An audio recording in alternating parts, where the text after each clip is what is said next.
theme of the conference was Seeing the World Through Women's Eyes, Right. which was really a great theme, but to me the message of the conference was about the distribution of wealth.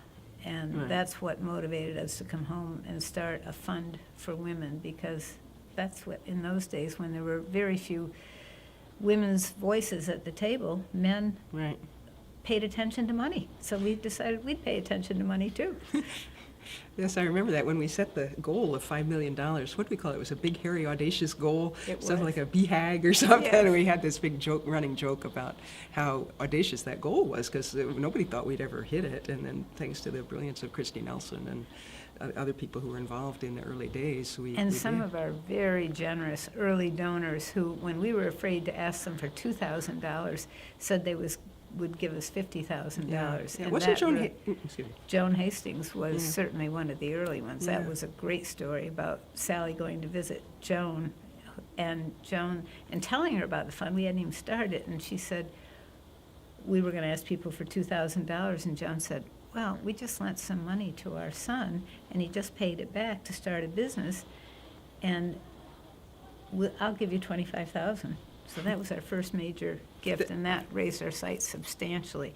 And you know who that son is. Yeah, the business he had created was Netflix, so he Just a little. had a fair amount of money from that.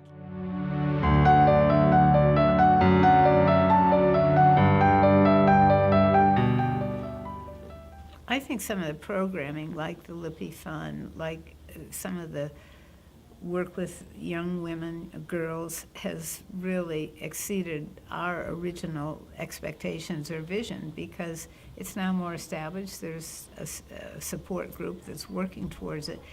I think we really were doing it a day at a time. I mean, we knew we wanted to celebrate the impact of that conference, but we didn't know how. We hadn't really decided until, we talked about a fund, but we hadn't really decided till we got back here and sort of tested the waters a little bit that that's what we were going to do. And I can remember from those retreats that there was kind of it was a good mix in the same way that Sally and Dianne and I were a good mix of personalities. The board had a good mix. So I can remember Judy Pokola and Carrie Dietz and I were we were the pragmatists. So we were trying to keep the group sort of grounded in reality. Yeah. And then other people were more dreamers. And I remember Brenda Lopez saying, every woman counts. And that was kind of became a theme that we all talked about a lot in the early days of every woman counts. And, no matter how big or small your donation is, you count. No matter what your needs were, that you counted. And we wanted to try and figure out ways to help different people. So I think that the board turned out to have a very nice mix of personalities and skill sets as well. So I certainly feel good about the way it has progressed. I can't believe it's 20 years. It's gone so fast, but there's been a lot of work going into making it the organization that it is, and we've been very lucky to have successive executive directors who have put their heart and soul in it too. Not that it hasn't had its bumps along the way, but it's, by and large, I think it's been, like every organization, it's been really very effective and highly respected. And I think the thing that makes me the most proud is the number of women in CEO positions locally. And you can't trace it directly to the Women's Fund, but I do think it's given women confidence. And I'm not talking just about not-for-profit. We've always had quite a few in that. But even in for-profit companies locally, there have been really some terrific women leaders. And some of them have gone through the Women's Fund and some of their programs and some not. But I think it's created a culture of feminism in the Valley that's really very positive. I think that's true, and I think if Sally were here, that was one thing that she would talk about a lot, because she was very aware of the sexism in the financial community, and she was like, we're going to show those guys, and and that was a good spirit, and I think that really, she'd be very pleased about all the women CEOs as well, just because that was something that she cared about very much, just to see, she was in the for-profit sector, and she cared about seeing more women succeed in that range, so.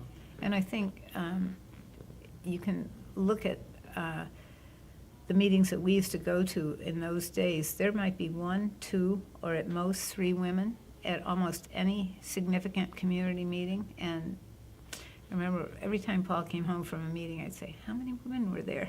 And there weren't many, so Yeah. they weren't that conscious of it. But I think now, and we've been benefited by the national movement as well, but And the thing is, there were a lot of smart women around. Like, I had gotten that partly because we're near Smith College and Mount Holyoke College, but also when the Stage West board had these women who were just like incredible organizers. You know, I was sort of blown away when I came, and I was like, how do you do your fundraising? Well, we have this group, and we get together, and we have these little cards, and we divvy up the work, and, you know, it was just a very efficient team. So I think that was another thing that probably helped the Women's Fund of Western Mass, was that these women were accustomed to working together. I mean, they'd come up through the junior league, and then they'd done other nonprofit groups together, like all of the arts organizations in they ran all of the arts organizations in town.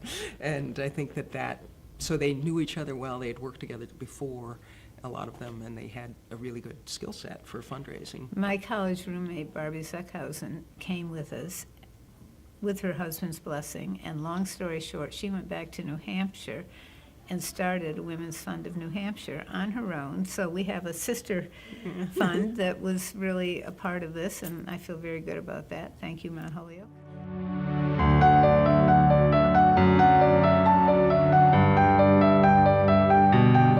We made a pact that we were going to be bold in what we did, and we had a campaign that was 2,000, 2,000, 2,000. We borrowed it from Colorado.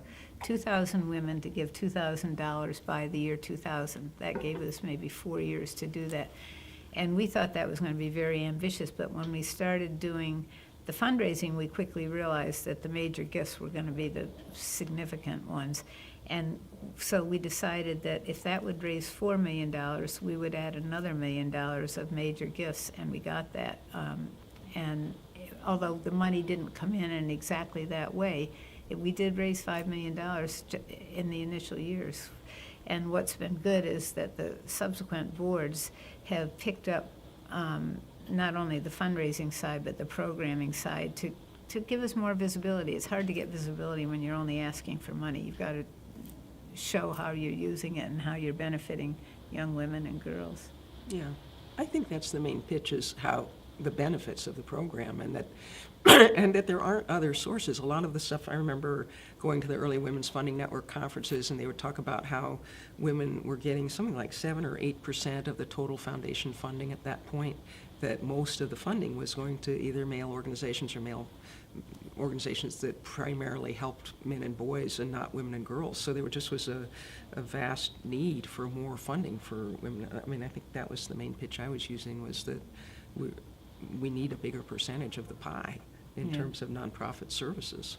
Would that pitch change at all today? Because it's still relevant, obviously. It's still relevant, unfortunately. I don't think that the percentage is up that much, really. You probably know better than I what the current statistic is, but I don't think it's like that old Laurie Anderson joke about how if women, I think we're making 70 cents on a dollar, and if we continued at our current pace, by, in about 100 years, we'll be up to 80 cents on a dollar.